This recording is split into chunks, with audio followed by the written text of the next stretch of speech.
하나님 말씀은 구약성경 여호수아 22장 1절에서 6절까지입니다. 우리 같이 한 목소리로 함께 읽겠습니다. 그때에 여호수아가 르우벤 사람과 갓 사람과 므낫세 반 지파를 불러서 그들에게 이르되 여호와의 종 모세가 너희에게 명령한 것을 너희가 다 지키며 또 내가 너희에게 명령한 모든 일에 너희가 내 말을 순종하여 오늘까지 날이 오래도록 너희가 너희 형제를 떠나지 아니하고 오직 너희의 하나님 여호와께서 명령하신 그 책임을 지키도다. 이제는 너희의 하나님 여호와께서 이미 말씀하신 대로 너희 형제에게 안식을 주셨으니 그런즉 이제 너희는 여호와의 종 모세가 요단 저쪽에서 너희에게 준 소유지로 가서 너희의 장막으로 돌아가되 오직 여호와의 종 모세가 너희에게 명령한 명령과 율법을 반드시 행하여 너희의 하나님 여호와를 사랑하고 그의 모든 길로 행하며 그의 계명을 지켜 그에게 친근히 하고 너희의 마음을 다하며 성품을 다하여 그를 섬길지니라 하고 여호수아가 그들에게 축복하여 보내매 그들이 자기 장막으로 갔더라. 아멘. 요단 동편에 자신들의 기업을 차지한 므낫세 반지파, 갓 지파, 르우벤 지파 이렇게 두 지파 반의 귀환을 다루고 있습니다. 특히 르우벤과 갓과 므낫세 반지파는 이미 요단 동편에서 기업을 정했지만 하지만 그들은 요단강을 건너서 이제 요단 서편의 가나안 땅을 정복하고 모든 지파에게 그 기업이 배분될 때까지 그들도 함께 참여해야만 했습니다. 그래서 민수기 32장에서 모세에게 그 맹세를 했죠. 지금 여기서 우리들이 교회 공동체의 구약적 모형으로 우리들이 이제 볼 수 있습니다. 그러니까 이스라엘 공동체가 지금 이 정복 전쟁에 참여하고 그리고 기업 배분을 마치고 하는 이 모든 과정들은 오늘날 신약 교회에 그대로 적용할 수가 있습니다. 그래서 땅을 차지하는 그 기업들의 형편이며 또 그때 일어나는 일들이 영적으로 또 실제적인 우리 삶 속에 동일하게 일어납니다. 어쨌든 요단 동편에 있는 이 두 지파 반을 통해서 우리들이 배울 수 있는 교회의 원리는 자신들의 그 개인의 개인적인 사명과 또 그들의 목적이 성취되었다 할지라도 공동체 전체의 사명과 목적이 성취될 때까지는 개별적으로 전체에서 분리되지 않는다는 겁니다. 같이 간다는 겁니다. 그래서 이것이 공동체의 원리죠. 그래서 교회의 기본적인 원리가 나 개인의 삶의 형편에만 달려있는 것이 아니라 개인적인 일과 공동체적인 일에 함께 마음을 쓰고 또 함께 참여하는 것입니다. 어저께 그 앞에 있는 여호수아 21장 45절에서 하나님의 선에 대한 묵상을 이렇게 이제 보내드렸지 않습니까? 그래서 이제 가정 예배 이렇게 드릴 때 딸들한테 물어봤어요. 그래서 이제 잘 이해를 하고 있는지 그랬더니 적용이 훨씬 더 세밀하더라고요. 그러니까 요즘 아이들이 훨씬 더 현실적이구나 이걸 제가 느낀 게 훨씬 더 세밀하게 적용을 하더라고요. 근데 이제 그걸 이제 교회에 적용하면서 물어봤어요. 그래서 이런 교회가 된다면 어떻게 했느냐? 교회가 이런 교회가 된다면 어떻게 했느냐? 뭐 이제 다 너무 좋겠다는 거죠. 참 좋겠다는 거죠. 그래서 서로가 이렇게 자신이 아무리 많은 것을 가진다 하더라도 그것을 통해서 서로 나누고 또 더 많이 가진 사람의 그런 섬김을 통해서 없는 사람들이 또 설교를 듣고 예배를 드릴 때도 영적으로까지 이제 적용을 하더라고요. 그런 거죠. 근데 그게 사실 교회입니다. 그게 무슨 이상적이고 좋은 그런 교회가 아니라 원래 교회가 그런 겁니다. 항상 공동체적으로 생활하고 또 개별적으로 충분히 자유롭게 살아가되 그것이 개인의 삶이라고 하는 울타리 안에 갇혀 있는 것이 아니라 오히려 공동체적인 삶으로 자신들의 삶이 확장되는 거죠. 물론 거기에는 부담과 책임이 뒤따릅니다. 근데 그것이 버거운 것이 아니라 그 공동체적인 삶이라고 하는 것은 훨씬 더 풍성한 삶을 가능하게 하는 것이죠. 근데 이러한 공동체성이 어떻게 가능하겠는가? 실제로 이게 일어날 수 있는가? 그렇게 일어날 수 있고 그렇게 어떻게 그럼 이룰 수 있는가? 결론은 딱 하나입니다. 사랑입니다. 사랑만이 그 일을 가능하게 합니다. 사랑만이. 자신의 특별히 우리가 이제 결혼해서 가정을 이루고 그래서 가정 안에서 일어나는 특히 이제 부모와 자녀 사이에 일어나는 이런 헌신, 넘치는 것으로 자녀들에게 흘려보내는 그 부모의 사랑, 그것을 통해서 우리가 사랑이 아니고서는 이룰 수 없는 것이고 또 그렇게 사랑한다면 뭐 무슨 제도적으로 그렇게 하거나 의무이기 때문에 하는 것이 아니라 그냥 자연스럽게 당연히 그런 거겠구나. 이 교회가 그런 거죠. 그런 거죠. 마침내 이제 정복 전쟁도 끝이 났고 또 기업 배분도 다 끝이 났습니다. 그래서 이제 여호수아가 요단강 동편에 기업을 차지한 두 지파 반 이들을 불러서 이제 돌려보내는 이야기입니다. 그런데 2절에서부터 시작되어진 내용들, 이것은 4절에서 이제는 너희 하나님 여호와께서 말씀하신 대로 안식을 주셨고 그러니 이제 소유지 장막으로 돌아가라. 이렇게 이제 4절까지 2절에서 4절까지는 이들이 자신의 기업으로 돌아가게 된 그 조건과 이유들을 이야기하고 있습니다. 말하자면 일종의 귀환의 자격이죠. 왜냐하면 이들은 맹세에 묶여 있었기 때문입니다. 근데 그 맹세는 단순히 그들이 맹세를 했기 때문에 그 맹세를 지켜야만 하는 것은 아니죠. 그것은 맹세를 통해서 사실은 이들이 자신들이 받은 그 기업을 온전히 지키고 온전히 누릴 수 있게 된 것을 의미합니다. 여호수아가 이제 이들이 돌아가도 되는 이유에 대해서 네 가지로 이야기를 합니다. 첫째, 모세의 명령을 다 지켰다는 겁니다. 모세의 명령을 다 지켰다. 두 번째로 또 여호수아의 명령에도 순종했다는 겁니다. 그리고 세 번째로 날이 오래도록, 그러니까 아주 오랫동안이죠. 날이 오래도록 형제를 떠나지 않고 자신들의 책임을 지켰다는 겁니다. 그리고 네 번째로 여호와께서 너희 형제들, 다시 말해서 요단 서편의 기업을 차지하게 된 나머지 지파들을 말하는 거죠.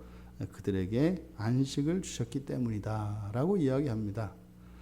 바로 이 네 가지의 자격 조건, 이들이 귀환할 수 있는 조건이 제시되고 있는데 이것이 어쩌면 우리들 각자가 편안히 자신들의 기업을 누릴 수 있게 되는, 다시 말해 개인적인 삶에 전념할 수 있게 된 때를 가르쳐주고 있는 것 같습니다.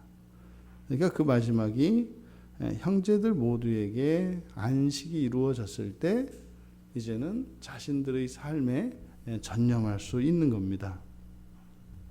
그리고 이제 귀한 이후에, 그렇다면 이제 귀한 이후에는 그러면 이제 뭐 각자 뿔뿔이 흩어져서 살면 되는 것이냐, 자기 마음대로 자유적으로 그렇게 살 수 있느냐? 그렇지 않죠. 귀환한 이후에도 이들은 그 공동체성을 유지해야 합니다. 그것이 무엇이냐면 모세의 명령과 율법을 반드시 지켜 행하는 것입니다. 이 5절에 나와 있는 5절 상반절에 있는 그 명령과 율법을 반드시 행하는 것, 이것이 귀환 이후의 의무입니다. 여기에 보면 그 뒤에 있는 내용들은 바로 모세의 명령과 율법을 반드시 행해야 되는 이유와 목적들을 뒤에서 제시하고 있는 겁니다. 여기서 반드시라고 번역되어진 이 메오드라고 하는 단어는 넘치도록 완전하게 아주 잘 이런 의미를 가진 단어입니다. 그러니까 모세가 명령한 명령과 율법을 아주 잘 또는 완전하게 행해야 한다라고 이야기를 합니다. 이것은 이스라엘 공동체 모든 지파에게 공통적으로 적용되는 겁니다. 그래서 이들이 각 지파별로 기업을 달리하여 다른 지역에 심지어는 강 건너편으로 떨어져 살지라도 이들이 하나님의 백성으로서의 공동체를 유지하는 것입니다. 그러면 이 명령과 율법을 완전히 행해야 되는 그 이유가 무엇이냐? 이것을 5가지로 설명을 합니다. 이렇게 모세의 명령과 율법을 반드시 행하는 첫 번째 이유, 첫 번째 목적은 여호와 하나님을 사랑하기 위해서입니다. 그 명령 자체를 지키는 것이 중요한 것이 아니라 왜 그것을 지켜야 하는가, 왜 그것을 행해야 하는가, 그것을 우리가 알아야 합니다. 바로 첫 번째가 여호와 하나님을 사랑하기 위해서라는 거예요. 우리들의 이런 경건의 실천과 하나님 말씀에 순종하며 하나님 뜻대로 살아가는 첫 번째 이유가 하나님을 사랑하기 위해서라는 거예요.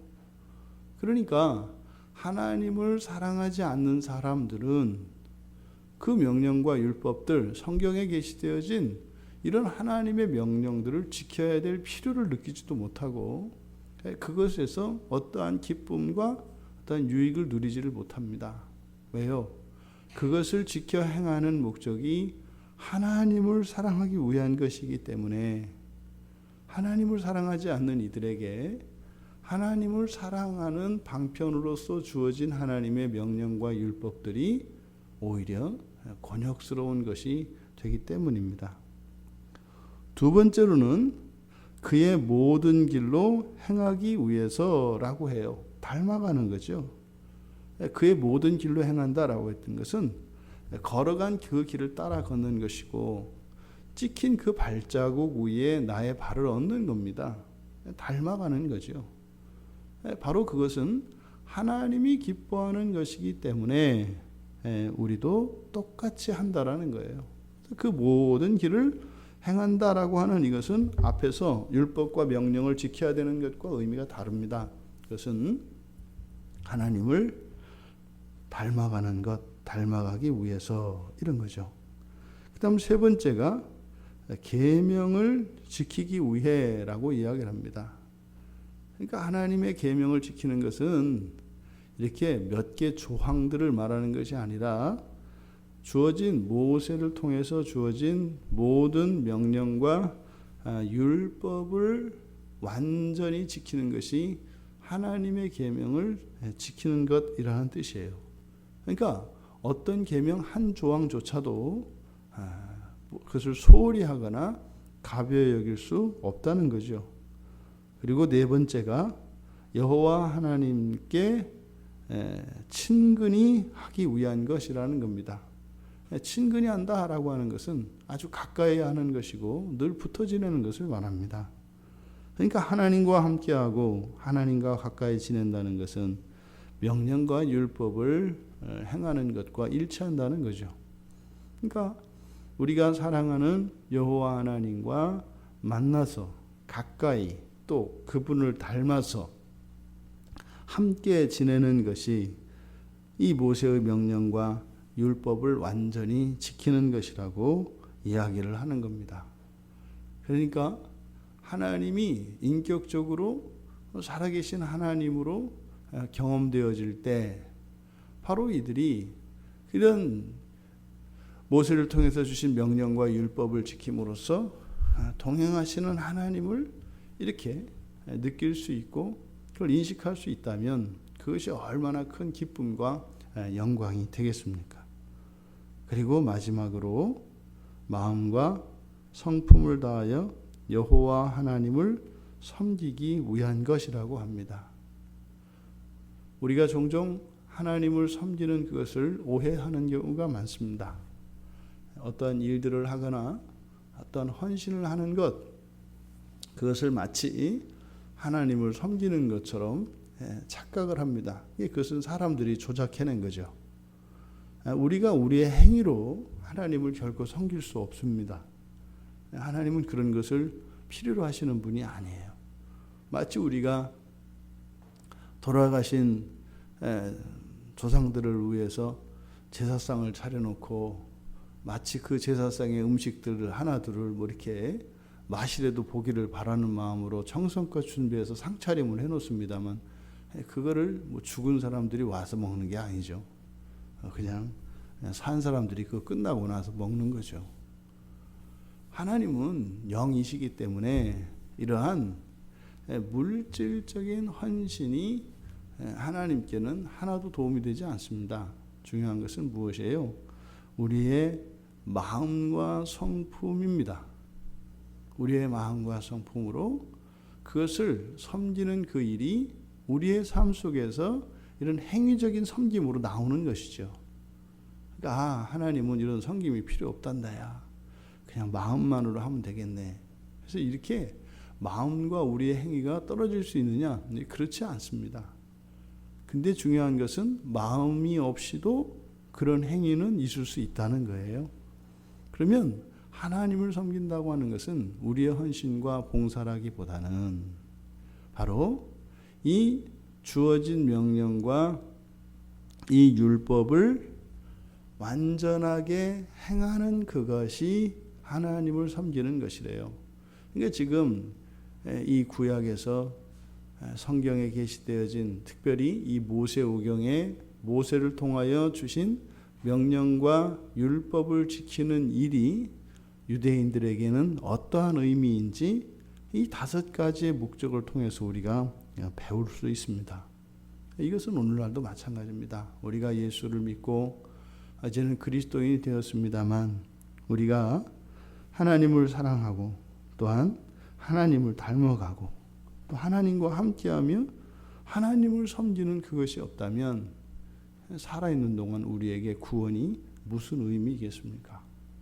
하나님이 없는, 다시 말해 예수 그리스도를 인격적으로 사랑하고 가까이 하기를 원치 않고 닮아가기를 원치 않는 사람들에게 있어서 구원이라고 하는 것은 성경이 말하는 구원이 아니라 바로 하나님의 능력과 그 힘을 이용하고자 하는 이기심에서, 욕망에서 나오는 것에 불과합니다.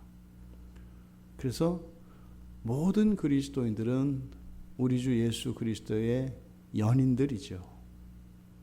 똑같은 연인들입니다. 그런데 이렇게 주님을 사랑하는 이 연인들은 경쟁적 위치에 있지 않습니다. 오히려 서로의 그 주님을 향해 가지고 있는 각자의 그 사랑이 모이면 모일수록 더 풍성해지고 더 순결해지고 더 뜨거워지는 것이죠. 이것이 이 세상에 없는 사랑입니다.